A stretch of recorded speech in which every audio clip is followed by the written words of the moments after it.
Zdravím a som rád, že vás môžem opäť privítať pri ďalšom dieli našej videorelácie z firmy XTB s finančným analytikom Marekom Nemkým. Marek, ahoj. Ahoj, čau, pozdravujem všetkých. Sme tu opäť s ďalším dielom a v tomto dieli sa budeme venovať pojmu fundamentálna analýza. Skúsme na úvod vysvetliť veľmi jednoducho, o čo sa vlastne jedná. Ja by som povedal, že je to taká teoreticky pseudoveda. Je to tak pol na pol umenie a matematika. Má to prvky obidvoch typov. A keby sme spovedali, že teoreticky o čo ide, tak my, finanční analytici, hľadáme nejakú fundamentálnu hodnotu akcie alebo nejakú vnútornú hodnotu. To znamená, že čo očakávame do budúcna od konkrétneho titulu alebo od konkrétnej akcie. A my si nejakými matematickými modelmi s tým, že tam hodíme v podstate zo pár čísel, vypočítame, koľko by mala v súčasnosti stáť tá daná akcia na trhu a potom si to porovnáme s tou tržnou cenou. Keď v podstate zistíme, že tá vnútorná hodnota, ktorú my sme vypočítali z nášho modelu, je vyššia ako tá súčasná trhová cena, tak to predstavuje v podstate pre nás príležitosť, pretože si myslíme, že trh sa mýli a tá hodnota má byť oveľa vyššia ako je v súčasnosti na trhu. A samozrejme, teda, keď je nižšia ako naša fundamentálna hodnota, tak tú akciu nakúpime. Keď je to práve naopak, že ten trh podľa nás príliš oceňuje tú akciu vysoko, to znamená, že cena na burze je príliš vysoká ako naša fundamentálna hodnota, tak to znamená, že tam nevidíme práve tú príležitosť a tej akcie sa radšej držíme ďalej. Takže to je ten nástroj na to, aby sme dokázali nájsť niekde tú, nazvime to uličku, ten rozdiel, kde sa dá zarobiť a povedzme v čo najväčšom meritku. Áno, samozrejme, to je ten teda ideálny postoj, ale ako som spomínal, má to aj prvky nejakého umenia, má to aj prvky nejakej vedy a matematiky, takže úplne 100% na vás nikdy neprídeme, ale môžeme sa na to pozrieť v podstate, že o čo sa jedná a tak ďalej. Takže asi nefungujeme čisto iba cez nejaké čísla, ale možno sa jedná aj o nejakú takú pocitovú stránku alebo ten odhad už toho skúseného človeka, ktorý má nejaký feeling, má nejaké predikcie, ako by sa to asi mohlo pohybovať, takže nebavíme sa čisto iba o nejakých faktoroch, ale vstupuje tam aj ten faktor toho osobnostného. Aké faktory sú pri fundamentálnej analýze smerodatné, respektíve čo všetko sa vyhodnocuje? Tak v podstate, keď analyzujeme nejakú akciu, tak máme také nejaké základné princípy. Jedná sa o princíp top-down alebo bottom to top.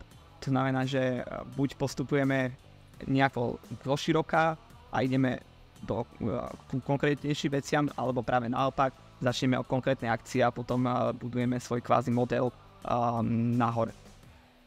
Ja preferujem skôr prístup z hora nadol, to znamená, že najprv sa pozrieme na nejaké makroekonomické prostredie, ktoré vplýva samozrejme na akciový trh. Pozrieme sa na to, ako sa darí konkrétnej ekonomike, aké sú očakávania a vyhliadky do budúcna, čo pre mňa tvorí v podstate nejaký základ toho ocenenia. Tam napríklad aj v podstate vidíme, aká je súčasná úroveň úrokových sadzieb, a možno taktiež, aké sú očakávania tých úrokových sadzieb do budúcna a taktiež možno, ako sa bude dariť ekonomike v ďalších rokoch. Aj keď samozrejme sú to nejaké ekonomické prognózy, ktoré nie sú 100%, ale pre predstavu je to napríklad dobrý začiatok. Následne teda postupujeme ku konkrétnym sektorom, keďže hodnotíme častokrát akcie, tak si vyberieme nejaký konkrétny sektor, ktorý nás možno zaujíma. Môže sa jednať napríklad o sektor technológií a tam už sledujeme jednak, ako sa vyvíja ten celý segment. To znamená, že aké sú výhľady do budúcna, aká je veľkosť toho sektora, koľko v podstate, aký objem tržieb predstavuje, čo môžeme očakávať do budúcna. To znamená, že či ten sektor je práve nejaký prudko rastový, aktuálny, alebo práve naopak stagnuje a môžeme očakávať v podstate ten vývoj bez nejakého rastu. Takto ďalej sa už taktiež aj zoznamujeme s jednotlivými spoločnosťami, s nejakým konkurenčným prostredím, ktoré tam funguje a v podstate sledujeme, že či je to silné konkurenčné prostredie, Napríklad malý obchod je častokrát silno konkurenčné prostredie, to znamená, že je veľmi ťažké si nájsť nejakú tú edge, nejaký ten mode, to znamená, že niečo, čo sa odlišuje od ostatných konkurentov, na čom by sme dokázali nejako zbohatnúť alebo prilákať väčšiu klientelu. Taktiež to môže byť naopak, môže to byť malokonkurenčné prostredie, čo je celkom vhodné pre konkrétneho investora, pretože tým, že nehraje veľa konkurentov na trhu, tak tam môže dochádzať k vyšším potenciálnym ziskom. Potom teda už ideme ku konkrétnej spoločnosti, vieme teda si predstaviť, ako vyzerá makroekonomické prostredie a čo môžeme očakávať v tom makroekonomickom prostredí. Sledujeme teda približne tú konkurenciu v sektore a máme približnú predstavu, ako sa ten sektor ďalej bude vyvíjať a teda môžeme ísť na konkrétne finančné čísla daného podniku a sledujeme samozrejme, aké má postavenie v sektore, to znamená, že či je to nejaký líder na trhu alebo je to skôr nejaká malá spoločnosť a máme nejakú hypotézu, že bude sa tou konkurenciou prebíjať, pretože opäť má nejakú konkurenčnú výhodu.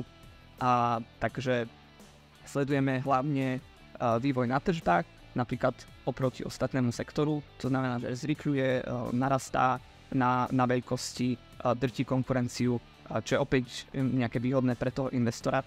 A tu nás začíname už s tým kvázi umením, pretože začíname si projektovať tržby do budúcna na základe jednak buď historického vývoja, ale taktiež aj nejakých predpokladov, napríklad, že tá firma bude ďalších 5 rokov, predpokladáme, že bude rásť 20%, pretože v súčasnosti sa jej darí, alebo v súčasnosti má nejakú konkurenčnú výhodu, potom však už bude príliš veľká na to, aby si získavala väčšiu časť trhu. To znamená, že bude sa vyvíjať s trhom, ktorý bude rásť ďalších 5% až do napríklad nekonečna, pretože tej firme sa bude kvázi dariť až do nekonečna.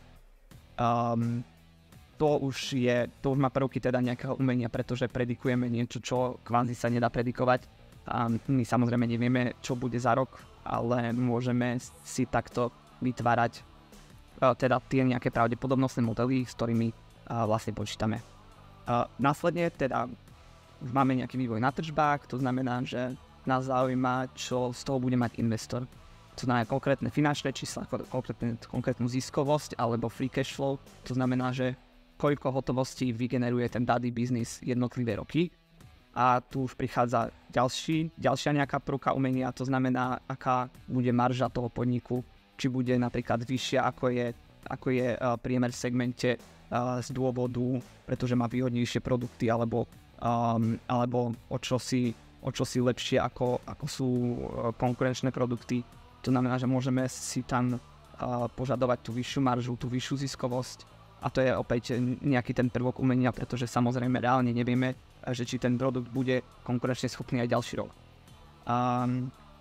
Takto teda si následne predstavíme už, čo to bude znamenať pre toho investora na tom bottom line. To znamená, že čo ten podnik vygeneruje za jednak buď hotovosť, alebo na čistej ziskovosti.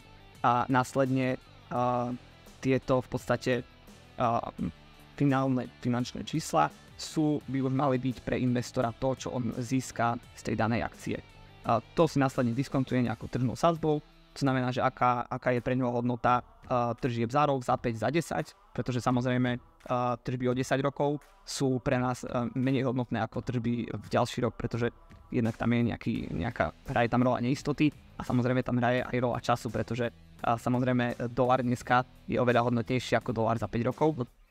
Takže takto tie výnosy predikované, alebo tie čisté zisky, čisté free cash flow vygenerovaný do budúcna si diskontujeme do súčasnej hodnoty a vidie nám už nejaké konkrétne číslo, napríklad číslo $160 za akciu a pozrieme sa, aká je tržná hodnota, keď je nižšia, alebo teda respektíve čím nižšia je, tak tým je to pre nás výhodnejšie, pretože tam máme nejaký vankuš bezpečnosti, to znamená, že my čakáme, že hodnota je 160, v súčasnosti je 100, čo je super, máme zľavu na trhu a kupujeme. Keby to bolo naopak, tak práve to necháme tú akciu na pokoji a sledujeme teda, čo sa bude diať s tým tržným vývojom dopredu. Takže tá kvalitná fundamentálna analýza je asi tým prvým krokom, ktorý treba urobiť pred investíciou do akéhokoľvek typu finančného investičného produktu? To by bolo v ideálnom prípade. Ideálne by si každý investor robil takéto fundamentálne analýzy a samozrejme napríklad ako keď ideš si kupovať chladničku alebo tak tiež si robíš vlastnú analýzu, porovnávaš si kopec rôznych produktov a stráviš na tým častokrát aj hodiny a samozrejme to by mal byť postup aj pre toho investora. Avšak ako som spomínal, jednak je to už príliš komplikované, má to aj prvky toho umenia, tých nejakých predikcií a taktiež v podstate je to o čosi časovo náročnejšie a to už sa každému investorovi nemusí páčiť. Rozumiem. A teraz možno taká tvoja osobná skúsenosť, tá kvalitná fundamentálna analýza asi dokáže predpokladať ten rast alebo ten pohyb veľmi presne, alebo dokáže sa možno trafiť, nehovorím, že na 100% presne ako to bude, ale naozaj sa vieme tou kvalitnou fundamentálnou analýzou priblížiť veľmi blízko realite, ako to reálne nakoniec dopadne. Možno, ak máš ty nejakú skúsenosť, ako percentuálne úspešná dokáže byť taká fundamentálna analýza. Realite sa dá priblížiť v kľude akože na 100%. Tam nie je ten problém, pretože my si tam môžeme dosadiť také čísla, aby to v súčasnosti sedelo na tú súčasnú cenu a povieme si, že sme skvelí, vidíme to presne tak isto ako trh a sme kvázi borci, ale problém je, že tie prvky umenia tam sú celkom výrazné a ten odhad následných tržieb, napríklad odhad diskontnej sadzby, taktiež odhad nejakej maržovosti a kľudne kopec ľudí odhaduje aj kopec ďalších finančných vecí a čím viac máme tých odhadov, tým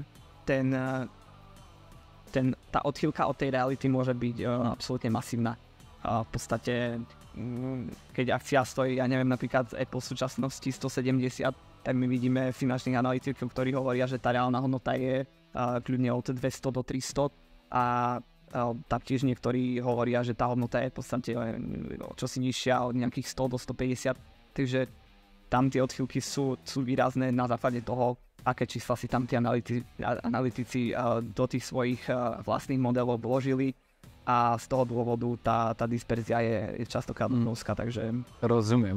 A určite do tohto procesu vstupujú ešte aj ako keby tretie strany, nazvime to, ako sú tie centrálne banky, ktoré teda určujú nejaké tie úrokové sadzby, prípadne ďalšie nejaké geopolitické udalosti, ktoré ovplyvňujú tento proces určite tiež vo veľkej časti. Jasné, preto napríklad častokrát ja začínam častokrát makroekonomickou analýzou, pretože jednak vieme zistiť práve aká je súčasná trhová sadzba úroková, a potom si tam dáme nejakú kvázi prirážku za rizikovosť a takto si môžeme vytvoriť diskontnú sadzbu, ktorou tie budúce peňažné toky, ktoré budú nám kvázi plynúť z toho biznisu, si následne diskontujeme. Tá sadzba je veľmi kvázi dôležitá, pretože napríklad v súčasnosti, keď vidíme pohyb sadzieb nahor o nejaké 3%, tak to znamená, že každý jeden model, ktorý bol pred 2 rokmi, v súčasnosti s tými vyššími úrokovými sadzbami by kvázi vybil o 30% nižšiu hodnotu, alebo teoreticky aj viacej.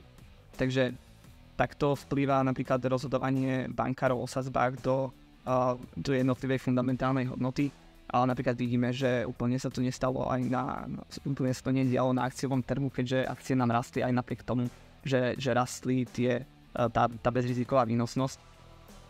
A zrazu tu máme opäť nejakú disperziu nám hodnotovo, teda fundamentálne nám v podstate klesla hodnota tých akcií o 40%, ale napríklad tržná hodnota vzrastla o ďalších 20%, takže zrazu v podstate tu máme opäť nejakú tú fundamentálnu neshodu a teraz čo s tým? Buď budeme predikovať vyšší rast tržieb, ktorú nám v podstate podporí tú fundamentálnu hodnotu, ktorá je aktuálne na trhu, alebo sa držíme stranou toho trhu a v podstate nekupujeme takmer nič. Takže reálne aj tá fundamentálna analýza má nejakú svoju, nazvime to, trvácnosť. To, čo analýzujete na, povedzme, ten istý produkt teraz, nemusí platiť o pol roka, nemusí platiť o rok, lebo teda už sa zase svet niekde posunul, iné faktory, ktoré to ovplyvňujú, sa zmenili. Takže ako na analýzu spred 2-3 rokov sa asi nemôžeme spoliehať, aj keď sa jedná o ten istý produkt v tejto dobe. Samozrejme. A v podstate Aby som to nejak ucelil, tak by som chcel povedať, že aktuálna hodnota, ktorá je na trhu, je v podstate kombinácia všetkých možných modelov, ktoré existujú, pretože predsa len existuje milión ľudí, ktorí sleduje konkrétnu akciu, milión ľudí, ktorí si vytvoril vlastný model a práve tá aktuálna tržná cena je výsledkom kopec tých analýz, ktoré za tým stáli. To znamená, že aktuálna cena je to najlepšie, čo v súčasnosti máme. A v podstate tá by mala odrážať aj tú realitu, ktorú odhadujeme my analytici na najbližšie roky. Samozrejme, to by nám dávalo nejakú hypotézu, že trhy sú efektívne a nedokážeme produkovať nejaký nadvýnos a opäť najlepším spôsobom, ako generovať nejaký výnos je ten výnos tržný, to znamená opäť kupujeme akciový index a uspokojíme sa s tým, že v podstate my absolútne nevieme povedať, aká je tá fundamentálna hodnota, pretože aktuálna tržná hodnota je súborom všetkých fundamentálnych hodnot, ktoré vyprodukovali konkrétni investori. Takže ten proces je celkom zložitý, celkom obsiahly, komplexný, ale zároveň nevyhnutný a potrebný na ten úvod, aby teda ten človek mal predstavu o tom, kam sa môže dostať, ako sa bude cca vyvíjať ten jednotlivý investičný produkt. To určite. A taktiež by som ešte spomenul, že napríklad keď tá fundamentálna analýza vyšla pomerne pozitívne, to znamená, že my si myslíme, že trh sa pletie, že tých milión investorov to spočítalo zle, tak by sme mali mať aj dobrý dôvod na to, prečo sme to spočítali zle. To znamená, že my musíme byť si istý tým, že my predpokladáme buď nejaký vyšší rast na tržbách, alebo nejakú vyššiu maržovosť toho podniku, vyššiu ziskovosť a práve z toho dôvodu si myslíme, že je tá akcia podhodnotená. Ale v podstate opäť ideme proti miliónom investorov, ktorí to sledovali. To znamená, že môže tam byť milión ďalších rizik, ktoré my sme aj prehliadli našou fundamentálnou analýzou a zrazu už zistíme, že úplne sme to tak dobre až tak nespočítali. Tak ja by som to možno na záver tak jednoducho uzavrel. Stále je najlepšie získať čo najviac dostupných informácií, zohľadniť čo najviac faktorov, ku ktorým sa reálne vieme dostať predtým, než reálne začneme s nejakou investíciou, či už malej sumy alebo aj veľkej sumy. Alebo by som to možno aj zhrnul tak, že väčšina ľudí sa možno ani nemusí trápiť tou fundamentálnou analýzou. A je lepšie si kúpiť trhové akciové indexy, ktoré zahrňujú súbor množstva akcií a tam ten výnos bude v okolí nejakých 9%. Nemusíme v podstate rátať s nejakým nadvýnosom, ale zase nemusíme rátať ani s tou rizikovosťou, ktorú my sami tvoríme pri analýze konkrétnych akcií. Takže to je asi najlepšie, či už pre nejakých takých bežných investorov, ktorí nemajú až toľko času to sledovať, alebo taktiež možno aj pre profesionálnych investorov, ktorí sa častokrát v tých svojich fundamentálnych analýzach milia. Takže možno na záver by bolo fajn povedať teda, že nikto nie je neomylný, aj ten najväčší odborník môže spraviť chybu, môže byť tá odchýlka väčšia ako predpokladal, preto je fajn začať s niečím, kde to niekto spravil povedzme za nás, kde už tá analýza bola a máme teda už niečo, čo je v úvodzovkách schválené alebo čo už prešlo nejakým odborným posudkom. Takže možno aj taká malá rada pre vás, ak by ste teda chceli začať s investíciami prostredníctvom XTB, určite sa na ich webovej stránke dokážete dostať ku všetkým informáciám, ktoré na úvod potrebujete, a ak by ste teda chceli začať, v popise videa nájdete link, kde si môžete otvoriť svoj investičný účet. Ja vám ďakujem veľmi pekne a vidíme sa pri ďalšom dieli.